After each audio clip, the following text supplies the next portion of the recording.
Sawa, tuingie moja kwa moja. Karibuni sana. Leo tunaangazia hadithi moja ya kweli ambayo kiukweli inasisimua sana na ina dau kubwa ajabu. Ni hadithi ya mtu ambaye dhamira yake ya kuleta maendeleo ya kiuchumi na kijamii ilimgharimu maisha yake kabisa.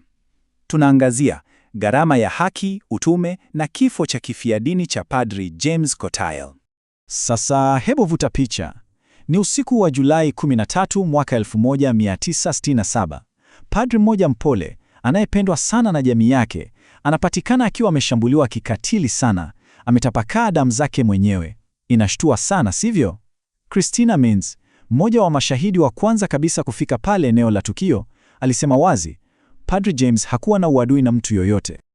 Hii inatuleta kwenye sehemu ya kwanza, Nawatan, shambulio la usiku.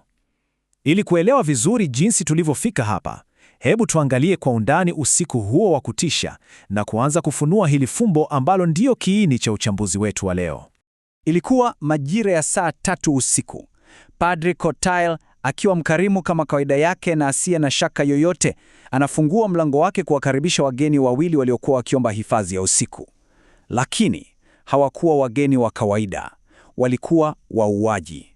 Fikiria, walitumia ule ukarimu wake dhidi yake na kumchoma visu 13 vya kufisha. Tena walijua fika mbinu za kitaalam za kuhakikisha anavuja damu nyingi kwa ndani. Yaani huu haukuwa uwizi wa kawaida, ulikuwa unyama uliopangwa vizuri sana. Hili linatuleta kwenye swali la msingi sana. Kwa nini mabwanyenye wenye nguvu wakodishe wauaji kumuua paroko wa parokia mwenye amani?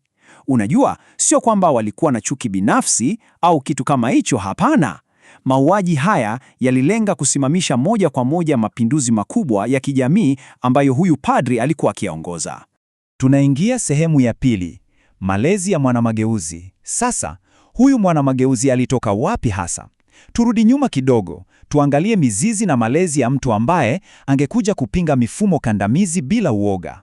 Basi alizaliwa mwaka 1915 katika kijiji kimoja chenye amani na wachamungu huko Thirutipalli, Kerala. Alilelewa katika misingi thabiti, akajiunga na Wajesuiti mnamo 1936 na kupata daraja la upadre mwaka 1948. Baada ya kumudumu maeneo mbalimbali, kufikia mwaka 1967 aliwasili kwenye parokia ya Nawatan huko Chotanagpur. Unajua, hili lilikuwa eneo la mbali sana, lisiloendelea na lililosifika kwa hatari. Hii inaonyesha safari ya kutoka kwa kijana msomi hadi kuwa mtetezi halisi wa wanyonge kule vijijini. Sehemu ya 3, kuwainua watu wa Adivasi. Nini kilifanya kazi yake iwe ya kipekee sana huko Nawatan?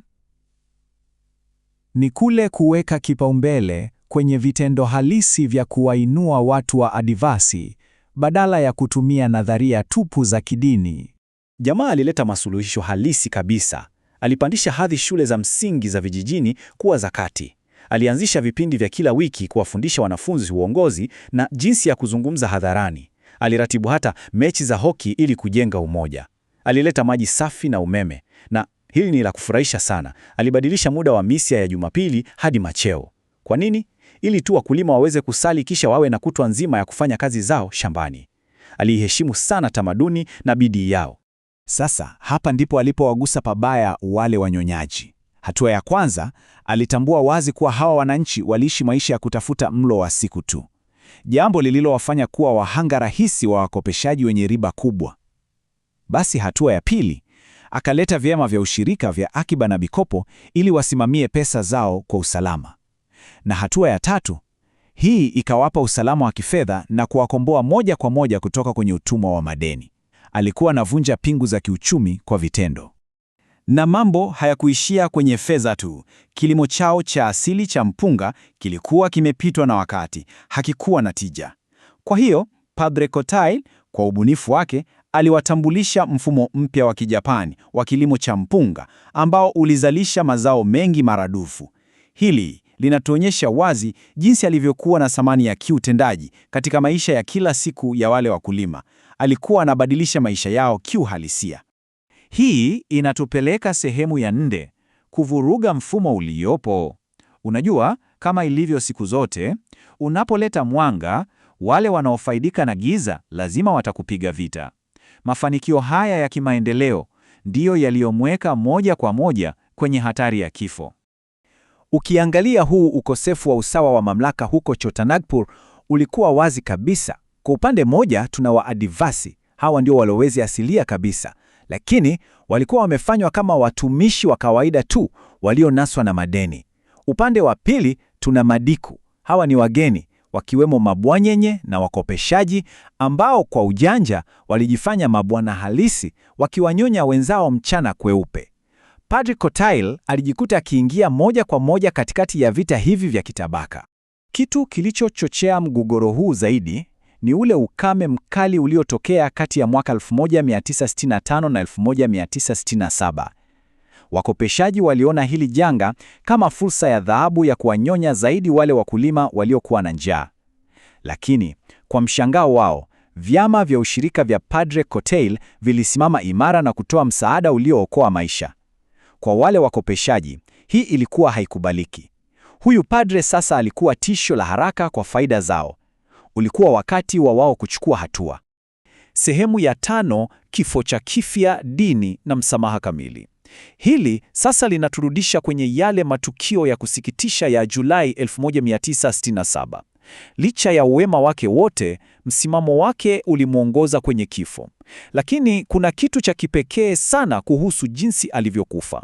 Hebu tufuatilie saa zake 70 za mwisho za maumivu makali. Alivamiwa saa 3 usiku tarehe 13 Julai. Kwa vile hakukuwa na usafiri usiku ule, alfajiri ya tarehe 14 alisafirishwa kilomita 7 kwenye kitanda cha kamba hadi barabarani. Ndipo akapakiwa kwenye basi kuelekea hospitali ya Manda. Hatimaye mnamo Julai 16 majira ya saa 1 jioni akafariki dunia.